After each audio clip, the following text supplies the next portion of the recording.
Welcome along. This is Westerley VR Race 2.5. That's Series 2, race number 5. The Runnymede Rumble, as we go past Windsor Guildhall, which was built by Christopher Wren many centuries ago, and we see Windsor Castle on our right, one of the Queen's official residences. She spent some of the year there. Windsor, of course, a garrison town with lots of guards, soldiers, but the guards who march around and stamp their feet and move their guns about a bit ceremonially inside the castle for all the tourists. So you go down Castle Hill. Now this is about as big a hill as you're going to get all day on this one, I'm afraid. This is absolutely flat. So in terms of a race preview, there's not really a lot of strategic things to say. This isn't much of a hill. I think the hill just was chosen by William of Normandy, William the Conqueror, after the Norman invasion, which of course happened in 1066, and some years later the castles were built. And I suspect this one was built because the slight hill there gave a view down the river and a very good defensive location, being both on the river, which would have been a transport highway back in those days, and you could see for quite a way around on that hill. In fact, there's far bigger hills for just outside Windsor, but of course they're not on the river, so not as strategic. So just stop at these traffic lights, which don't stay red long enough to cut the that on the left there is the old road, now paved over, which is the bridge over into Eton. Eton and Windsor very much sort of connected, being either side of the river, but of course used to be very separate because they were in separate counties. One was in Berkshire and one was in Buckinghamshire, but both now in Berkshire. Past Windsor and Eton Riverside Station, that's the station that takes the trains into Waterloo, as opposed to the one opposite the castle, which goes to Paddington. Waterloo and Paddington, both big termini in London. So, as I say, this is relatively flat, and as I said, the road on the left, where it just took you over the bridge into Eton, that's because the River Thames flowing towards London here, in the direction we're going, it's the flow of the river, and we're heading towards London. So the river is parallel with us on our left as we go past these playing fields, which have a name that escapes me at the moment, but they are used quite a lot for quite a lot of functions. I think there's rugby pitches on there most of the time. But in the summer, there always seem to be marquees for big events on there. I know there's some sort of Windsor Royal Horse Show or whatever they have, that sort of thing. But there's plenty of events always going on those fields to our left. They are susceptible to flooding, I suspect, and we'll talk more of that later, because this is all flatlands along the Thames. We're about to cross over the River Thames. We will cross it 3 times on our journey. So there's only, in fact, that's every bridge between Windsor and Staines we are going to encounter. So as I say, we go along here. The next place of any note as we go over the bridge will be into Datchet, which is a nice pretty village, but we're not going through the pretty bit of it. We're going to go through the other side of it, which is not unpretty. It's just not a village centre. It's sort of the Thames side bit of it. As I say, strategically, there's not a lot really that's going to come out of this that is going to give you the clue as to where to attack. There's little rises like this that you will hardly notice. So when I say this, we're about to go over the bridge over the River Thames, which takes us into Datchet. And it's only little things like that and Staines Bridge where there is a little rise, but by the time they're all smoothed into a RGT race, you're hardly going to notice the things. I mean, you probably won't even be changing gear to go over little things like this. You can see it's not even a bridge of any note. I mean, it's a gradual rise up to it as we go over the River Thames. So you can just see the water on your left, and we drop down the other side into Datchet. So not really much to talk about. As I say, we've got Staines Bridge we go over, and there's another one just as we leave Datchet and go into Old Windsor. But they're the only points at which we really sort of have any elevation at all. And as I say, by the time they're worked into an RGT race route, you're hardly going to notice them.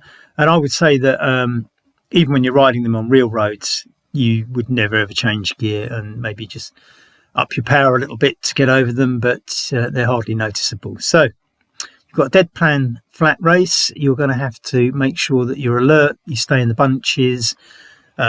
It's one of those things where if you drop behind and you lose the bunch, it might be hard to get on. If you're looking to attack, maybe bunches of 2 or 3 strong riders might be the way to do this, because there's nothing really that kind of gives you that edge, that that little ramp or hill that you might just sort of break the elastic and everybody else drops off and can't get back on again. If you break away in a very small group and you've got a group of 20 behind you, they should have the power to reel you in again. Everything else being equal, of course. So we go over the usual welcome to our village and please drive slowly so that you don't knock over all our pets, children and old people signs. And we are now in Datchet. As I say, we're not going through the centre of it where the little village green is. We're going through the other side of it with a parallel road, with the Thames now on our right. If you remember, it was on our left and we crossed over it in that bridge. So here we are. Datchet is just on the left up that road. On the right here, you'll see the River Thames again, and we're going to go along the banks for a little while, and you'll see the boat hire places just coming up. You can see all the boats in the water, and there's a boat hire company there. I'm sure it's very pleasant sitting on a boat on the Thames, but there's very, very slow speed restrictions. And secondly, if you go very far, you'll soon hit a lock, so you'll be queued up with other boats going through the locks. And I think in reality, you do sit on a boat on the Thames in this area. If you got 5 miles and back in a day, you'd have done very, very well, I suspect. I'm sure somebody can correct me on that and tell me what it's like, but my experience of the area is that, and it's a long time since I've been a boat on the Thames, but you can't get very far because you have to, drive the boat so slowly, and you just queue up at locks, trying to get through them, and the time spent going through locks. So we're now coming out of Datchet. This was a very, very windy day. I'm afraid this video is far longer than I would have anticipated, particularly as there's not a lot to describe given how it's flat, and I have to keep talking for the duration. But it was a very strong headwind, and you can see it's an autumn day. It's filmed in autumn. There's leaves all over the road there, and certainly at the side. But yeah, there was a strong headwind in this direction, and it was very hard going just to do this section, particularly in the exposed section. So as you see, we come out of the village, it starts getting a bit more exposed. There's less in the way of trees, buildings and things like that. And certainly when we get past these couple of houses, the road turned into the wind even more than it already was. So as I say, it was quite a hard ride to do this. I was also at the time very, very worried because heavy rain was forecast. Fortunately, I got to the end just before the heavy rain arrived. The ride home from the finish of this was absolutely horrendous, and I was soaked by the time I got home. So I hope you all appreciate the effort that goes into making these things, both riding into a headwind and enduring the rain on the way home. So as I say, this is where I started hitting the headwind really seriously for the first time. I mean, there'd been some headwind in the other bits, but it got more exposed here. And we're about to go over the next bridge, which take us into Old Windsor. Now, as we go over the bridge, you will probably just be able to catch before we... Well, in fact, what happens is we're going to go over the bridge, and then there's a left turn or the left-hand bend on the road. And as we go left, just on the right, have a look there. There's a little castle building, very tiny, but it's sort of built like a castle. And I believe that is a back entrance to Windsor Castle. And I think it's the one that the royal family use to sneak in and out of Windsor Castle without having to go in the front gate and getting noticed by the public and paparazzi and everything else. I certainly believe I saw the Queen come out there once. I'm not 100% sure, but I'm pretty sure it was her coming out of that entrance once. I also believe there's another royal residence in there, so it's not just a back entrance to Windsor Castle. I think it's an official gate to another house within the royal grounds of the castle. But as I say, we've just been over the bridge. That's over the Thames again, and you will see probably, if you can just see ahead, there's one tree that seems to be poking up out of a bunch of other trees slightly higher. It's just after that or around that, and it's on the right. You should be able to just catch it on the video. As I say, that's where the royals sneak in and out, or the royal family sneak in and out of Windsor Castle, so they don't have to go in the main gate and draw too much attention to themselves. So here we go. Here's the left-hand bend, and just behind these trees, you will see emerge this small castle building, and there it is on your right, just there. Now, the building ahead of us now, or on our right with this long wall, is actually Prince Charles's grocery shop. When I say it's Prince Charles's grocery shop, it's not where he goes and buys groceries, it's where he sells them. Prince Charles is the Duke of Cornwall, and I believe he owns lots of farmlands under the Duchy of Cornwall, and probably other titles as well. But the farms he runs, a lot of the produce is sold out of that shop there, which, from the times I've been in there, it's rather expensive, although I'm sure that the food is very, very good quality. So if you're a budget shopper, it's definitely not for you. But if you want something special, high quality, and are willing to pay for it, there's your shop, Prince Charles's farm shop. I don't think it's called Prince Charles's farm shop, but it's got some other name. But it's basically his shop. So we're now in Old Windsor. I've always assumed that it's called Old Windsor because there was a settlement here long before William the Conqueror or Duke of Normandy built the castle in what is now Windsor Town Centre. It would sort of make sense. I mean, both are on the river. I know, I mean, in olden times, settlements needed to be near water because there's no plumbing and water pipes delivering water to your house in those days. Everybody had to go down the river or a well or something like that. So it makes some sort of sense that there was an old settlement here long before the castle. I don't have any particular knowledge about that. It was just something of an assumption on my part.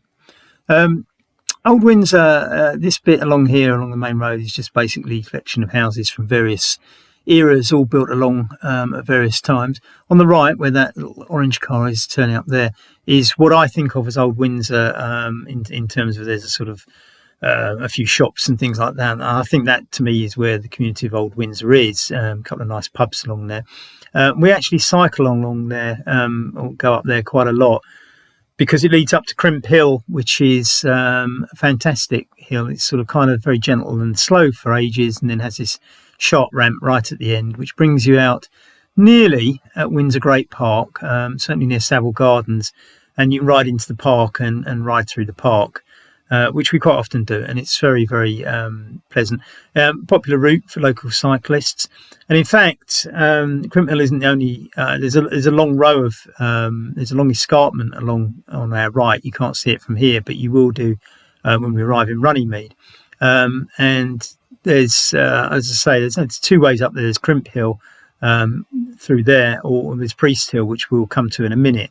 And both are used by local cyclists because if you live in the Thames Valley, it's reasonably flat. So if you want a hill, they are both ideal. And they both take you up to the rather pleasant area, as I say, of Windsor Great Park, which you can cycle through.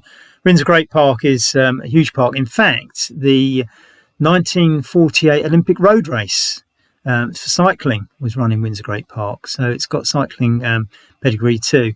Rather amusing, Red Bull run a thing called Red Bull Laps, where you race through the night in teams and you take turns. It's a bit like, I suppose, Le Mans 24 or something like that.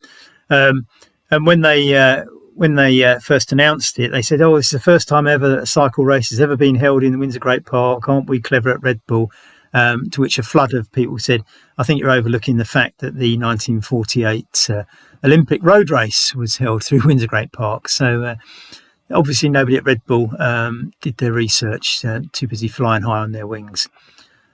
So as I say, Windsor Great Park, and Windsor Great Park can then be a great outlet to go in other directions. So yeah, it's I'd say just to the right of here. There is a road that runs parallel with this to the right through what I call Old Windsor, as opposed to this part of Old Windsor, which we are more likely to use in this road. So I don't usually ride along here. So we just come out to the river. Those houses just on the left were built in modern times with nice little river frontages and prices to go with them. Ideal if you've got a boat and you want to just slip out of the sliding doors out of your lounge and into the water. But as I say, we can see here now the river coming into view on your left, and you'll see the boats moored across on the other side. On the other side of the river, there's some very, very nice big houses with huge gardens coming down to the river, with their boats moored at the end of their gardens. And I'm sure that they come with a pretty price as well. So here we are coming up to the roundabout, and if you turn right up there, that's Priest Hill, which again, in my experience, if you go up there, you will usually come across quite a few other cyclists riding up it, because if you live in this area, there's not too many hills to choose from, and Priest Hill is challenging enough, and certainly get the old blood pumping if it's the first hill of the day. And as I say, it is an access route to get up towards the Great Park, and then you can use the Great Park to get out to more countrified areas with better cycling. Now, this road along here I regard as very, very fast, but unfortunately with the headwind today, it was frustratingly slow, shall we say. It was very, very hard work coming along here, and very frustrating. I always think that going up a hill, at least you can see where the top is and you know what you've got to do, but when you're fighting the wind, you can't see it, and there's no sort of tangible sort of end to it. And it gets very exposed as we go through these little gates here. I believe these would have been toll houses back in the day. They're tea rooms now, so you can actually go and have a cup of tea there. But if you go through here, I think these were toll gates. So this would have been a toll road. And of course, in the days before governments providing roads, private individuals built roads and then charged you to go along them, charging you at the toll gates, which are tea rooms now. On the left, you can park your car there. In the summer, it's packed with cars and people spending their times on the Thames, which is just to the left. And on the right is the United States of America. And I don't just mean because it's about 3,000 miles to our right. Literally, it's probably about 300 metres to our right, because there's an acre of that grassland that you can see on your right that is technically the United States of America. And the reason is that the UK government built a memorial to John F. Kennedy when he was shot, and gifted the land that it was built on to the United States of America, so that the memorial could be on United States soil. So I think if you are being chased by the police and you run onto that little plot of land, technically they can't arrest you because you're in the United States of America and not Great Britain. I'd be very surprised if that worked, and certainly you're not going to stay on that little bit of grassland forever. So quite how you get out of it, I don't know. The other thing that Runnymede is famous for is, if you see the hills on your right, let's say that's the hill, so Priest Hill and Crimp Hill have both gone up that escarpment. At the top of there's the Royal Air Force Memorial, which has got the names of all the air crew that were killed during World War II. It's a very sombre place, like most war memorials. But on top of that, it has a nice little tower at the top. And if you climb up the tower, you can see right across London from there. And it's an absolutely spectacular view. I would recommend that you go in winter and not summer, because although it's on the hillside, there's a lot of trees. The foliage on the trees spoils the view a little bit in the summer, whereas in the winter, you get a better view of London. But as I say, the Air Force Memorial up there, you can pay your respects to the airmen who lost their lives, and airmen, other air crew and air women, of course. But as I say, when you've done that, go up the tower, because it is absolutely spectacular view right across London. So those are two things Runnymede's famous for, but the most famous is the Magna Carta, because this is where in 1215 King John signed the Magna Carta. Now, I'd love to tell you what the Magna Carta actually did, but I'm not a historian and I'm not a lawyer. But essentially, King John, who had sat on the throne while Richard III was away at the Crusades, had been misusing his powers, and the barons were, I suppose, in revolt, and got him to sign the Magna Carta, which started giving away royal powers for the first time. And it's deemed pretty significant by historians in the UK, and I think to a degree lawyers as well, because it's the first time you start seeing the absolute monarchy losing some of its powers and feeding them down. I don't think the Magna Carta would have given powers to the people right at the bottom. It probably transferred itself down to barons and lords at the time. But I think it was the start of that. And of course, it would have been extended, I guess, by the English Civil War and to a degree the Restoration after that, where King Charles II came back on different terms. But the Magna Carta was signed here, and it's spoken of very often by historians and lawyers. So without really understanding it, it is quite an important, significant thing. But this is where it was signed, in Runnymede. Now, as we get to the end of what we all call Runnymede, and this is a very sort of floodable area, we are going to go through a couple of toll gates, and we will carry on after we go under the M25, which is the London Orbital Motorway or Autoroute Highway, which, as I say, circles London, so it just goes around in one big circle around the outside of London, and you can just about see it on the horizon there. That's the raised motorway. So we're going to go past the toll booths at the other end of this stretch of road. As I say, I don't know for certain that it was a toll road, but I've always assumed it was because it seems to have toll booths at either end of it. As I say, we go through the toll booths and onto a sort of big, large roundabout where traffic will be filtering onto the M25 motorway. And then we're going to go through a continuation of this road, which is rather more industrialised as we head towards Staines. Currently, we're just coming into Egham. It's Egham. And I think Egham's one of these small towns that was probably a market town in the Middle Ages, grew a little bit, and is probably somewhere between being commuter belt and its own town. It's so here are the little toll booths. You'll see there's one on the right and one on the left, the little pointy roofed buildings there. So that takes us off the toll road. And on the left there we have the Runnymede Hotel, which seems to be forever advertising lots of big events, none of which I can recall the names of at the moment, but always seems to be having some event or other on. So we hit now the what I call a roundabout, but it's all made up of lanes these days, and traffic mainly filtering off to get on the motorway, and we can see the bridge of the motorway that we're about to go under with some cranes behind it. Now this is, as I say, Egham's one of those towns that's sort of just, I suppose, an extension of London these days that would have once upon a time been its own town. Very much commuter belt. It's got a train line into Waterloo, but you can see the buildings, they're sort of becoming more modern and bigger. But this stretch of road always seemed to have commercial buildings along it as long as I can remember.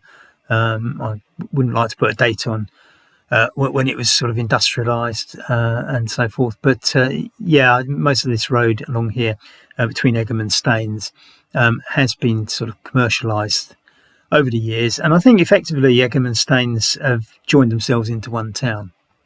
From a cycling point of view, you can see that the level road is still flat. And remember, we are just going along a river valley here, so it's not going to change. We're at the end of a river. It's not even a river coming down a mountainside. We are at the towards the end of the river. We're on the outskirts of London now, and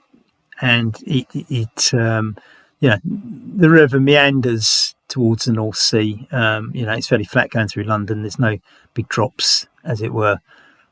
So I think the last lock is at Hampton. So the last drops are sort of in this area, but they're relatively small. You're not going to notice them on the road. I see on the left a little banked pavement there. I always used to think that this was built as a sort of flood defence against the river flooding. I'm not 100% sure about that because there do seem to be gaps in it where buildings have been built the other side of it, for example, there. So it can't work entirely, but who knows? They might have built something else in its place just the other side.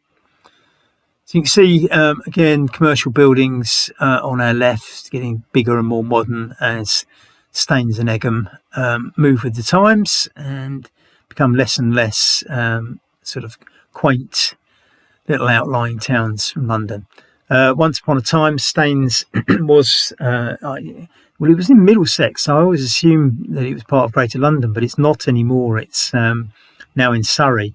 And of course, if Staines is famous for one thing, it's probably Ali G, the character that Sacha Baron Cohen made his name with on the TV series and a film long before Borat. And Staines, I think, felt a little bit maligned and decided it wanted to up its image a little bit and make it sound a bit nicer. So it stopped being Staines and became Staines upon Thames because it sounded nicer, apparently. So we're not going to Staines, as I always call it. We're going to Staines upon Thames. And here we go. They've nicely built this cycle path to take us over the bridge so that we avoid all that queue of traffic trying to get over Staines Bridge, which has got a set of traffic lights on the other side. So this is fantastic. On the other side of the bridge, the cycle lane's actually on the road, but the bridge is not that wide. So by putting one of them on the pavement, it kind of made it more palatable to have the one on the other side. Now, this is the first time I've ever been across here. You can see the River Thames on our left. And with the long run up on that side, I actually missed the exit there and found myself on the path and couldn't get back on the road because of the fences. With the advantage, I missed that red light, but it meant I couldn't get off the road until about now.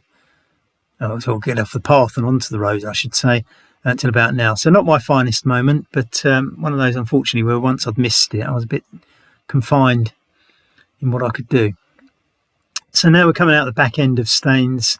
We're going to sort of go into more countrified areas very shortly. We're going to go along towards Wraysbury, but my geography of the area came under question here because I thought the next place we went was Stanwell, but I'm not 100% sure now.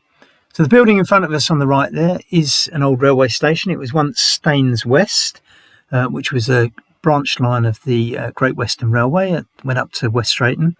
I can certainly remember in my very, very young days going on those trains long before it closed, or shortly before it closed, I should say, but a long time ago. As I say, it was just a little one-track train that went from Staines to West Drayton. So now we're coming out of Staines and we're running exactly parallel to the road we just came along. So we actually get a tailwind from now on, although I always feel that a bit cheated because the tailwind doesn't seem as strong as a headwind, but it probably is. I'm just, like everybody else, looking for more. But certainly, yeah, suddenly at last, riding was easier going in this direction because we're going back very parallel to where we've just been, just going along the river on the other direction, the river on our left. We're not really going to see it now, but we're never far from it. And we're heading towards Wraysbury. Now, I thought that the first place we went through was Stanwell Moor, but I got a bit confused when I rode through this because I hit a sign saying Wraysbury long before I expected or thought I was in Wraysbury. So we're either in Stanwell or we're about to hit in Wraysbury, but I don't suppose any of you care too much. Here we are. What does that sign say? Wraysbury, I think. So, as I say, this is not... scenery is never spectacular in flat areas, I always think, because you don't get any views. You know, there's no hills to look at in front of you or valleys to look down at. You just get this flat view. And roads like this, you know, they're not designed aesthetically. The houses are built at different times in different eras as the land becomes available. So there's no coherent sort of planning to give it some sort of themed view. They're nice enough houses, but as I say, it's not ever going to be on the tourist map along here. It's quite a nice little link road. I mean, it's dead flat, so it's quite a nice little link road if you're coming in and out of Staines. Certainly, you see cyclists along here. The reason you're not seeing many cyclists today is, as I say, the weather forecast was for horrendous rain. And just after I finished this, the rain came along and I got absolutely drenched cycling home after recording this. And I was very lucky that I got to the end of the recording before the rain came down. I did suffer the wind. It was one of those hard days out cycling, but I'm sure you all appreciate the effort that goes into our Westerleigh VR races. We certainly appreciate you turning up and racing in them, so I hope it's all worthwhile. Unfortunately, this video is not going to give you too much of an insight on what you need to do on the day. It's a flat race. You're going to stay in the groups. You're going to fight with the groups to your ability. You're going to try and stay in a group that's maybe a little bit above your usual ability, but you can hang on the back and see how well you do and challenge yourself. And that's one of the things we like about Westerleigh VR races, is that does seem that most races will break themselves down and people will have their personal battles with people of their own standards further back. So, it doesn't matter if you're halfway down the pack, you're having your own little private race for 15th or 30th position or whatever it is you're racing for. And everybody gets a thrill out of it. And I think one of the most marvellous things is quite often, people who've finished last actually say how much they enjoyed doing it. And they just enjoyed the thrill of doing it. The position didn't matter to them. So there's, people of all sort of different reasons doing it. And I think that makes, for a good, enjoyable social race. So we're heading towards Wraysbury now, not too far to go. It's quite a nice area. I mean, it is like everywhere else we've been this morning. It's susceptible to flooding, and particularly around here, which gets it worse because it's got several reservoirs and quite a few big lakes. I mean, I know some triathlon clubs do their swimming around some of these lakes. I think there's one on our right there, maybe. But if you ever fly out of a plane from Heathrow Airport and look down, if the plane's either flying out westward or coming in from the western side of Heathrow, if you look down, there's just like big pools of water everywhere. There's some huge reservoirs around Staines and Datchet, which provide a lot of West London and the airport with all of its water, plus all these lakes around Wraysbury here. So, as I say, if you look down from a plane, you'll just see water everywhere. And of course, with the river and all those lakes, and as I say, by now the Thames is sort of, towards the end of its course. I mean, it's quite a few miles to Southend where it comes out, but, water further up the valleys coming down, it's, the cumulative effect can mean flooding in this area. And certainly 3 or 4 years ago, they had very, very bad floods here with a lot of damage to a lot of the properties. Anyway, it doesn't take it away from the fact that Wraysbury is still quite a nice place. And as I say, if you're into triathlon, it's probably a great place with all these wonderful flat roads to practice your time trialling and lakes to swim in. What more could you want as a triathlete, I guess? I don't know. I'm not one. Can't swim, can't run. And some might say, I can't cycle, but I certainly cycle better than I do the other two, that's for sure. Now, as I say, we're heading towards Wraysbury. We're going to go through the village. As we come out the other side of the village, that will be the finishing place. There's nothing significant I can tell you about how to finish this one. You're going to have to judge it by how you feel, who's around you, and take your chances. Will it be a sprint for the line, or will somebody just try and break away with a kilometre or maybe 500 metres to go? You'll have to see on the day and see how you feel. Certainly we had a recent race where somebody unexpectedly went slightly before everybody else, and then when everybody else did sprint, just managed to hold the gap. And it might be one of those days, really, because there's just nowhere that's obvious to attack here. It's just flat all the way, as I say, because we're going along a river valley. And most of the flat races that I do make for Westerleigh VR races are along the River Thames, because that's how I can get a flat course. Whereas I'll go north or south to factor in hills if I want to put some lumps in them. So every race is different, and in this series as well, we're going to have at least one crit race around Hillingdon Circuit. So plenty of variety. No time trials, but I might just slip one into Series 3 if we get that far. So I'm thinking about a time trial, but at the moment I quite like the community effect of the race, actually. So we're getting very close to Wraysbury now. We are, as I say, this has been slower than I would normally like to record one of these things, but that was down to the headwinds, making up a little bit of time now with the tailwind into Wraysbury. But not enough of it, because, as I say, we're about to go through the village. As we go through Wraysbury village, it's just coming out the other side, is where I've designated the finish, just trying to get it up to around that 16-kilometre mark. So here we are. This is the village. Despite buildings of various ages, it's still got that village charm about Wraysbury. I quite like it. And as I say, it's quite a nice place to live. Only when it floods is it not a nice place to live. But generally a very nice little area here. So this is the village as we go past the church, and we're very, very shortly going to hit the end. You can see old pubs there and things like that. It's still got that charm. Well done, Raisbury, and despite being so near the airport and everything else. So that's about it. We're coming up to the end. Good luck in the race if you're racing. Thanks for taking part. It's great that you all seem to enjoy it so much, and we shall see you on the day. And if you excel yourself, give yourself a pat on the back. Thanks very much for watching. We're coming up to the finish now. I'm going to pull over at this junction here. See you soon.